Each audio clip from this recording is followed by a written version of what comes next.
Il y a aussi un problème, c'est-à-dire, récemment on a parlé de Rwandair, donc l'avion du Rwanda. Donc, selon les discussions, on a dit que Rwandair commencera maintenant à venir au Congo démocratique. On a vu certains Congolais donc, être très contents. Donc, selon eux, c'est parce que Rwandair a des tarifs trop bas qui permettront aux Congolais de bien se déplacer. Donc, du Congo au Rwanda, du Rwanda au Congo, donc surtout la partie est de la République démocratique du Congo. Et certaines personnes étaient contentes. Mais si nous essayons d'analyser le problème, je pense que tout ça fait partie donc de la mafia politique qu'on a réussi à installer en République démocratique du Congo. Pourquoi? Parce qu'il y a une classe politique au Congo qui est vraiment la classe des enfoirés.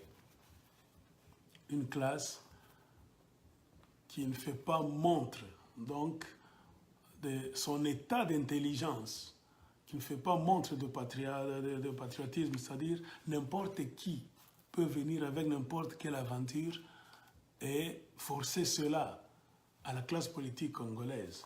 Et quand on vous amène Rwandair, la raison est simple. Parce que Rwandair, vous savez, dans la configuration politique du Rwanda, donc le Rwanda c'est un pays que Kagame, le Rwanda de Kagame, c'est un pays bâti donc, sur les affaires. Tout ce qu'on amène au Rwanda, en majorité, ce sont les affaires d'un groupe de gens qui viennent avec leurs affaires, qui mettent au Rwanda. Et vous verrez que la majorité, ça ne bénéficie pas. Donc en termes d'entrée des devises au Rwandais lambda, ça bénéficie à la classe politique, donc les kagamistes venus de l'Ouganda. Et quand on vous dit qu'on va amener Rwandair au Congo, mais c'est grave de voir que certains Congolais étaient même contents. La raison est très simple. Parce qu'on sait que le Congo, c'est un endroit là où il y a trop de richesses. Cet avion là-bas entrera au Congo, ça fera des va-et-vient, et ils vont commencer à écouler leurs marchandises convenablement, à continuer à faire leurs affaires, donc la mafia, convenablement. Puisque vous n'allez pas nous dire que le Congo, avec toutes ses richesses matérielles, ne peut jamais mettre en place une flotte aérienne, Air Congo. Jamais de la vie, on peut le faire. Mais pourquoi est-ce que les politiciens congolais ne songent pas à cette histoire? Pourquoi? Parce qu'ils sont pris en otage. Parce qu'ils ne sont pas maîtres de leur destin. Parce que les décisions ne viennent pas de la République démocratique du Congo. Elles viennent d'ailleurs. C'est-à-dire le Congo est devenu une vache à lait, malgré beaucoup d'années d'expérience, beaucoup d'années donc de mauvaises expériences.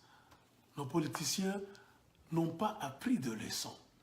Nos politiciens n'ont fourni aucun effort pour changer. Et c'est ce qui est grave. Et un malin qu'il est, Kagame a mis une Rwando-Congolaise qui s'appelle Yvonne Manzimakolo à la tête de Rwandair. Pour ceux qui connaissent la Yvonne en question, on vous dit qu'elle est de père congolais et de mère rwandaise. Et Kagame a vite fait de donner la position stratégique. Donc elle est PDG donc de Rwandair, avec pour mission de venir amadouer les Congolais. Parce que quand on saurait, ils vont quelque part à ça, Congolais, tout ça, les Congolais, tu peux les endormir facilement. Et Kagame fera ses affaires avec Rwandair.